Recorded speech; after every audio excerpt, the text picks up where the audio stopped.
Buenos días a todos, ¿cómo están? Espero que estén disfrutando su fin de semana.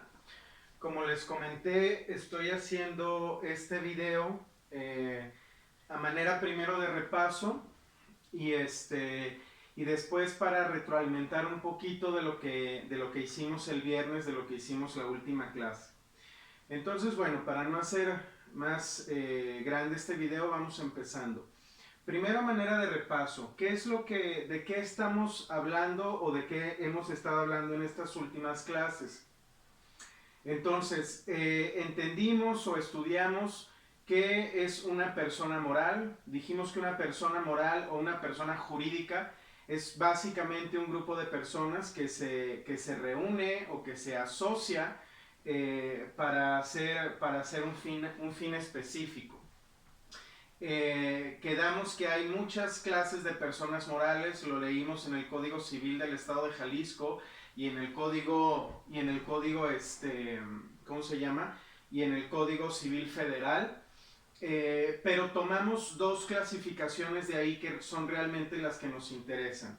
Tomamos las sociedades civiles y tomamos las sociedades mercantiles.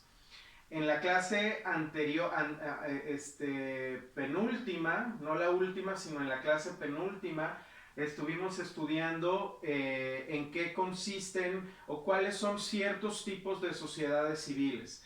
Hablamos, por ejemplo, de la asociación civil, en donde las personas que integran a la asociación civil se llaman asociados.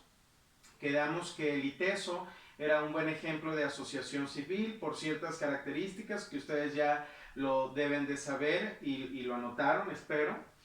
Quedamos que había otro tipo que se llamaba literalmente sociedad civil. También vimos su concepto y y dijimos que un buen ejemplo de sociedad civil podría ser un despacho de abogados o un despacho de contadores o un despacho de algún profesionista por ciertas características que ya revisamos.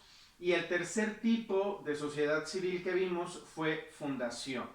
Y entonces también vimos su concepto y también dijimos que un ejemplo de fundación podría ser, por ejemplo, Teletón, por ciertas características que tiene Teletón, y que se trata de hacer un círculo virtuoso aquí y en algunos casos puede haber sociedades mercantiles que sean parte de un grupo empresarial donde también tengan fundaciones, como por ejemplo Grupo Vidanta, que igual tiene muchos hoteles por todo el país, y también tiene una fundación. Y entonces, bueno, esto es positivo y es un círculo virtuoso, es decir, es un mecanismo adecuado que la ley nos permite. Entonces nosotros estábamos hablando primero de sociedades civiles, pero dijimos que no nos íbamos a enfocar tanto a sociedades civiles en este semestre, sino que nos íbamos a enfocar a sociedades mercantiles. ¿Por qué a sociedades mercantiles? Porque a lo que está enfocada esta materia es a hacer negocios para generar un lucro. Y precisamente mencionamos que la gran distinción entre una sociedad civil y una sociedad mercantil es que las sociedades mercantiles siempre van a buscar lucrar, siempre van a buscar generar dinero, siempre van a buscar una especulación comercial. Esa es la gran diferencia y comentamos que eso está muy bien, no tiene nada de malo. Por ejemplo, una sociedad mercantil y una fundación pues tiene finalidad totalmente distinta. El dinero no tiene nada que ver, por ejemplo, en una y en la otra tiene que ver todo, etc. Y ahí nos quedamos en la penúltima clase que tuvimos. Nos quedamos hablando esto como introducción de las sociedades mercantiles. Y en la última clase ustedes hicieron un ejercicio en donde básicamente yo les pedí que hicieran un plan de trabajo para una empresa que ustedes quisieran hacer. Empecé ya a revisar algunos de sus trabajos, voy a tratar de retroalimentárselos a cada uno entre hoy y mañana, evidentemente antes de la siguiente clase. Pero bueno, un plan de trabajo y yo les pedí que ese plan de trabajo tuviera ciertas características específicas. ¿Y de dónde me saqué yo esas características que debería de tener este plan de trabajo o por qué lo quise hacer de esta manera? Bueno, pues básicamente este plan de trabajo yo lo saqué del artículo 6 de la Ley General de Sociedades Mercantiles. Por cierto, lo anterior fue repaso, les va a servir para el examen. Ahorita ya es información nueva, ¿sale? Por eso les comenté que esta es su tarea, porque esta es información nueva. Estamos tratando de unir las piezas de lo que hemos hecho en las clases. Entonces, el plan de trabajo que básicamente yo les pedí que desarrollaran está contenido en el artículo 6 de la Ley General de Sociedades Mercantiles.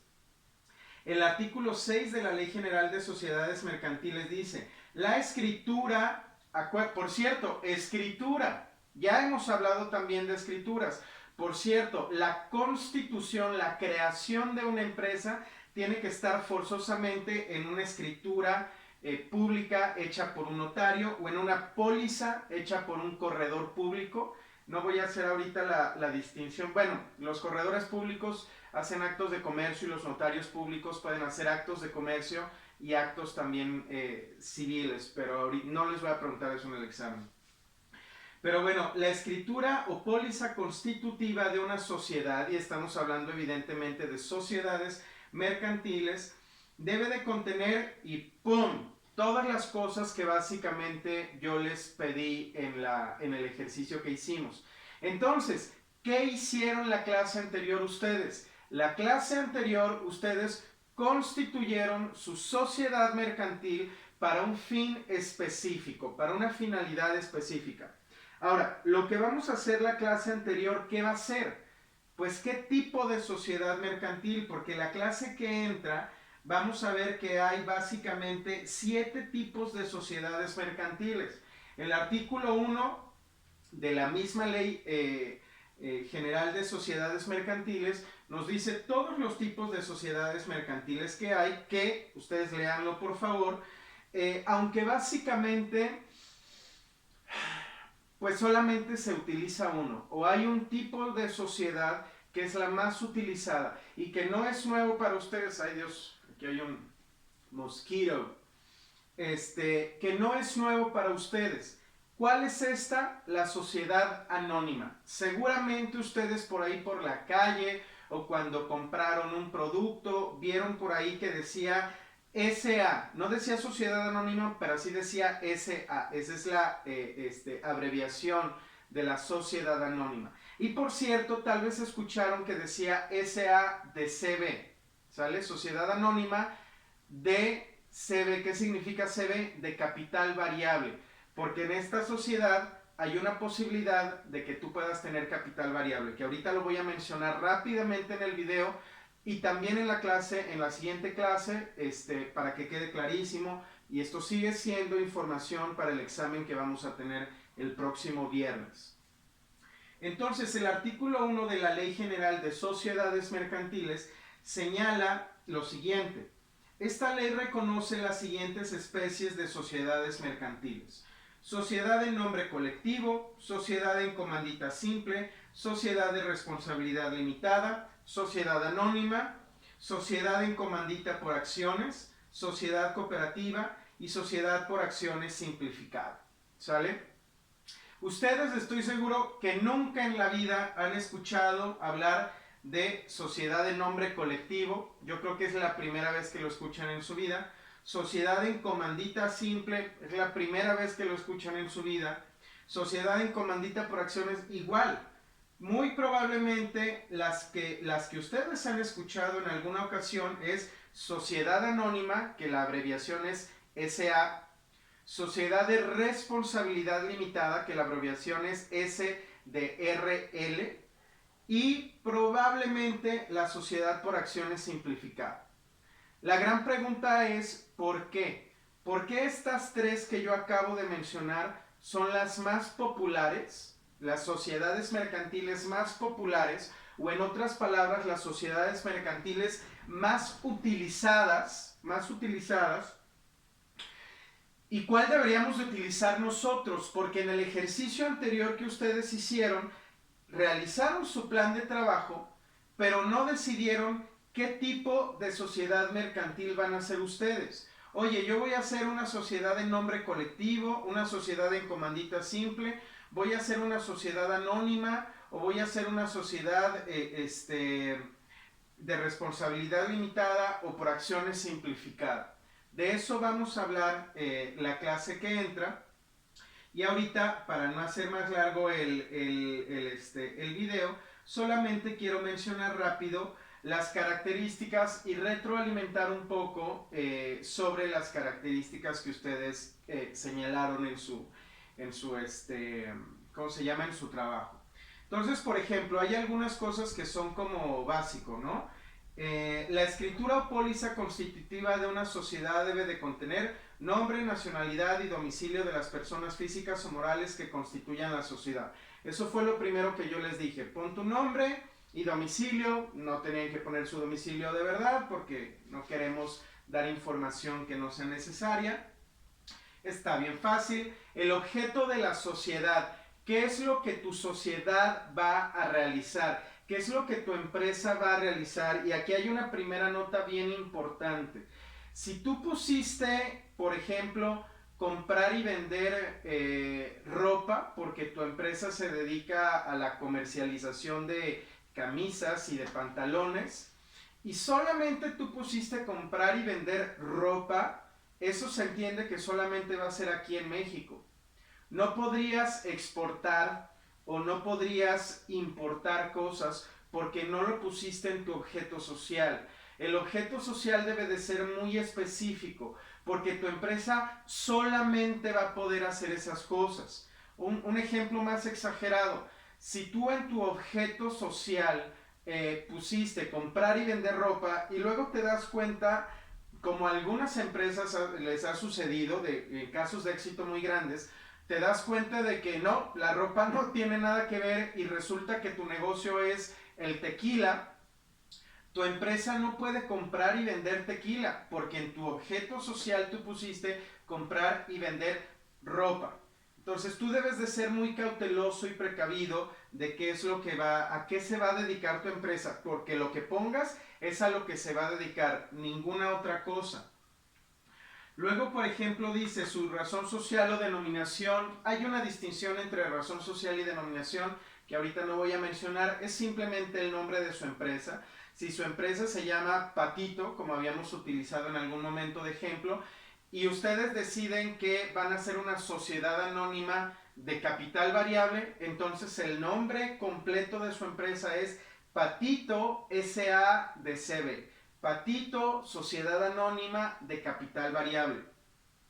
Duración es algo probablemente extraño que pregunta la ley, pero sí es importante.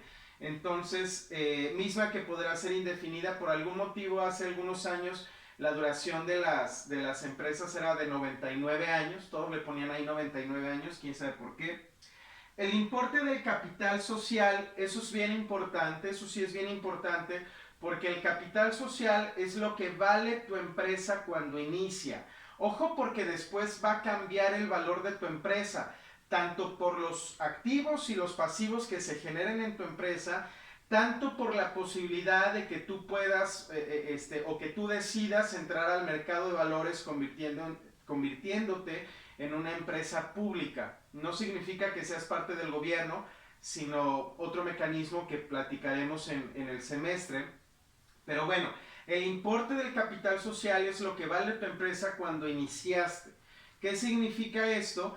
Pues bueno, si yo me quise asociar con Pepito y con Juanito, Pepito puso 50 pesos, Juanito puso un celular que vale 100 pesos y yo puse 200 pesos en efectivo, entonces mi empresa vale la suma de lo que cada uno puso. La suma de lo que cada uno puso, independientemente de que no fue dinero en efectivo, porque eso tiene que ver con la siguiente fracción. Dice aquí, la expresión de lo que cada socio aporte en dinero, esa es una opción, o en otros bienes. Entonces, en este ejemplo que acabo de poner, pues un accionista o un socio puso un celular y entonces hay que decir cuánto vale ese celular.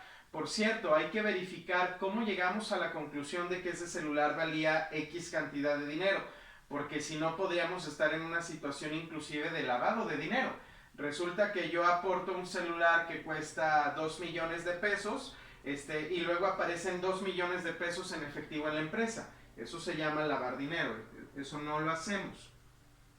Luego dice aquí algo bien importante, cuando el capital sea variable, así se expresará indicándose el mínimo que se fije. ¿A qué se refiere esto? Y también es una cosa un poco tonta en la práctica. El capital fijo es un capital que siempre se va a mantener en la empresa. Y el capital variable es el capital que puede estar entrando y saliendo. ¿Qué sería lo adecuado en un negocio como el de ustedes? Pues que siempre se tenga capital variable, porque en un negocio siempre va a estar entrando y saliendo capital. Entonces pues es muy importante tener esta agilidad o esta flexibilidad para que el capital entre